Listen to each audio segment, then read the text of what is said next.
আসসালামু আলাইকুম প্রিয় বন্ধুরা, আশা করি সব ভালো আছেন। তো আমার পিছনে দেখুন কয়েকজন শিশু আছে। আপনার স্কুলে যাওয়ার সময় এরা বসে আছে এখানে। তাই এদেরকে জিজ্ঞেস করলাম, তোমরা সবাই এখানে কি করছো? তারা এখানে বসে আড্ডা দিচ্ছে। স্কুলে যায় কিনা জিজ্ঞেস করলাম, তারা বললো কি এখন যায় না। তো কেন যায় না, কী কারণে যায় না এবং তাদের জীবনটা কিভাবে চলছে, এটা নিয়ে আজকে আমার ভিডিওটা করছি। পাশে থাকুন, ভালো লাগলে লাইক কমেন্ট করে শেয়ার করে দিবেন, ধন্যবাদ। তা আমার পাশে প্রথমে আছে এই ছেলেটি। তোমার নাম কি? মোহাম্মদ কায়েস। তোমার বাড়ি কোথায়? এই পাশে পাশে গ্রামের নামটা বলো। আজিজনগর রোডপাড়া। রোডপাড়া। তা তুমি এখন তো স্কুলে যাওয়ার সময়, স্কুলে যাও নাই কেন? আমি 1 মাস পর্যন্ত নোয়াখালী গেছিলাম। হ্যাঁ, দেরি হয়ে গেছে তাই যাই না আর। তাই যাও নাই না? তো এখন কি করো তুমি? আমি এখন কিছু করি না। কিছু করো না? না, তোমার নাম কি? আচ্ছা যাই হোক। অনেকগুলা। তোমার নাম কি বলো? মিনহাস। এই যে, মোহাম্মদ মিনহাস। তো তুমি এখন স্কুল যাওয়ার সময় স্কুলে যাও নাই কেন বলো? জানা না। বলো, স্কুলে যাও না তুমি? কোন ক্লাসে পড়ছিলা? হ্যাঁ? খ্যার কাটবি পরে, আগে দিকে আগে আগে ইন্টারভিউ দিয়ে যাও। ইন্টারভিউ দিবে তুই যা। তো তুমি কোন ক্লাসে পড়ো? ওখানে ওয়ানে পড়ছো? যে ওয়ানে পড়ে আর পড়ো নাই? এতদিন কি কাজ করো? সার্ভিসিংয়ের চাকরি করে।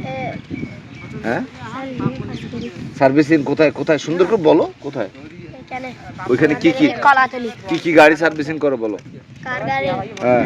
কার, মোটরসাইকেল, হুম, ট্রাক। তাই না? তো ওখানে তোমাকে কয় টাকা দেয়?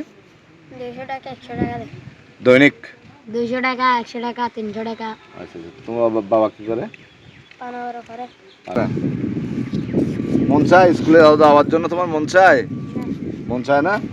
রক্তে মানে ওই কাজ কাম মিশে গেছে নাকি? সারা জীবন এই কাজ কাম, সারা জীবন কাজ কাম করি খাবা, তাই না?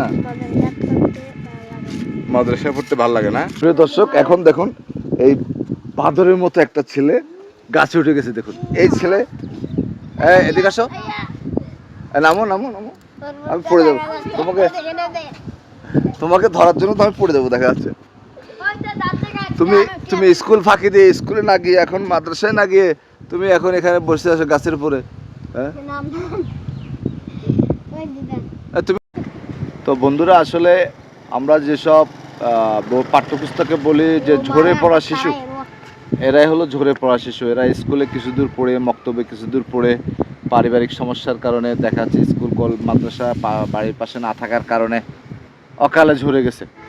যার কারণে এদেরকেই বলা হলো স্কুল ঝরে পড়া শিশু।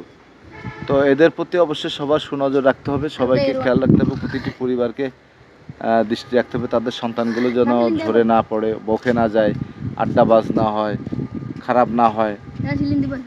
আর যদি নিতান্ত অভাবে হয়ে থাকে, পরিবারের পক্ষে লেখাপড়া করা সম্ভব না হয়, তাহলে সুন্দর প্রশিক্ষণের মাধ্যমে ভালো ভালো কাজে তাদেরকে নিয়োজিত করা যেতে পারে, এটাই মনে করি।